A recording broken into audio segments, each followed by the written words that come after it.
Magandang araw, gabi, welcome sa channel na ito. Ngayon, ibahagi ko sa inyo ang aking nalalaman sa mga orasyon. Narito, orasyon pampatigil sa kulog at kidlat. At kung bago ka pa lamang sa channel na Padpad, huwag kalimutan mag-subscribe and click the bell icon para laging update sa mga bagong video na ina-upload ko. Maraming salamat.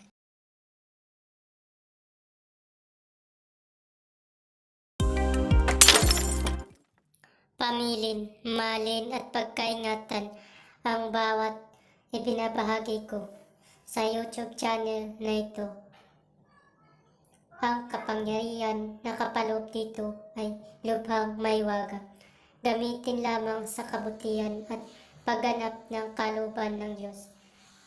Maging huwaran at laging isa puso't isip ang 7 layunin ng Diyos. Una, isabuhay ang 4 na gintong simulain, maka-Diyos, makabayan, at makatao, makakalikasan. Pangalawa, isagawa ang pag-ibig sa Diyos, pananampalataya at pag-asa sa pamamagitan ng tiyaga. Pangatlo, isakatuparan ang kabutihan, katuwiran, kalinisan, katotohanan, kadalisayan, kaliwanagan, at kababaan ng kalooban. Pangapat, ipalaganap ang pagkakaisa, pagmamahalan, pagtulong sa kapwa, pagmimisyon, paglilinis ng sarili at pagbabago na paunlad. Panglima, magkaroon ng paggalangan, pag-unawaan at pagmamahalan sa isa't isa bilang mga kapatid at kapwa-tao.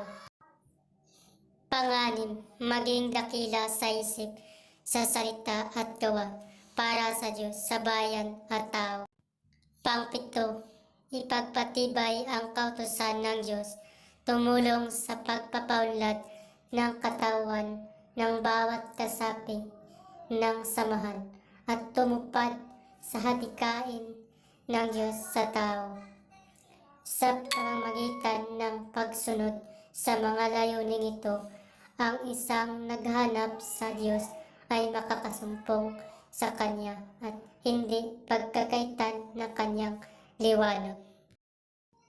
Kung nais po ninyo patigilin ang kulog at kidlat at tumitik sa langit at banggitin po ninyo ng 100 times na beses ang orasyon nito, sigurado titigil ang kulog at kidlat sa baba.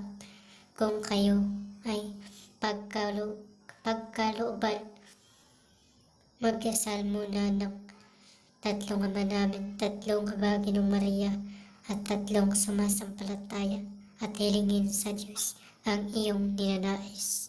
Maraming salamat. At isunod ang orasyon na ito. Narito ang nasabing orasyon. Pepedikos, Pegsaka, Nagadok, Ohid, Puz. Pepedikos, Pegsaka, Nagadok, Ohid, Puz. Pepedikos, Pegsaka, Nagadok, Ohid, Puz. Susi, Lapas. Babala, gamitin sa mabuti ang orasyon. Ibinabahagi ko ito para makatulong, hindi makapanakit ng kapwa. Kung sino man ang gumamit sa masama ay mayroong bad karma. Maaari maghirap habang buhay hanggang kamatayan. Bago matapos ang video ito, huwag kalimutan mag-subscribe and click the bell icon para laging update sa mga bagong video. Maraming salamat.